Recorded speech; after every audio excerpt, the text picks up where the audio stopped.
माझं नाव मच्छिंद्र महादेव परकर.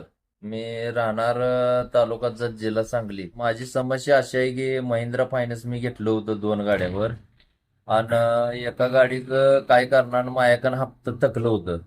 आणि थकल्यानंतर मी नंतर भराय गेल्यावर ना भरून घेतलं नाही.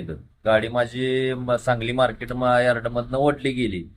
आणि ओढली गेल्यानंतर मला मी गाडी सोडवाय आलतो 3 हप्ते घेऊन.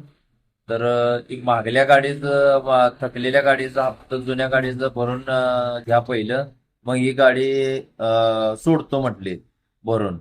आणि नंतर माझी गाडी 7 तारखेला ओढली गाडी. आणि कोणत्या 7 तारखेला? नोव्हेंबर महिन्यात 7 तारखेला गाडी ओढली गेली माझी. आणि 8 तारखेला गोडवानला जमा केली. 21 तारखेला तर गाडी सोडवाय गेलो होतो पैसे घेऊन.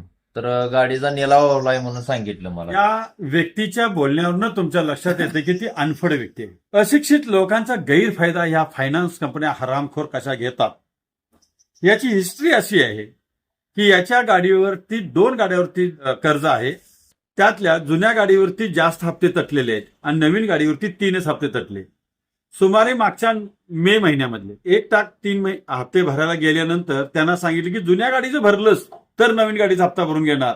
मग शेवटी यांनी काय केलं, पैसे नाहीत म्हणून त्यांनी तिथून पुढचे कंटिन्यू हप्ते भरत गेले ऑनलाईन पद्धतीने. तर नोव्हेंबरचा हप्ता 15 तारखेला येणार होता, तोपर्यंत 7 तारखेला सांगलीच्या फळ मार्केटमधून यांची गाडी उचलली आणि 8 तारखेला त्यांनी यार्डला लावली. 1 दिवस गाडी कुठे ठेवली माहिती नाही, पण त्यानंतर या नालायक माणसांनी काय केलं, 8 दिवसाच्या पेमेंट भरा अन्यथा तुमची गाडी लिलाव करणार असं सांगितलं आणि 21व्या दिवशी गाडीचा लिलाव पण केला.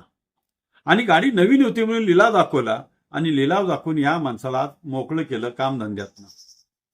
पैसे भरायला तयार होता पण भरून घेतलं नाही, जुन्या गाडीचं त्याला जोडलं गेलं.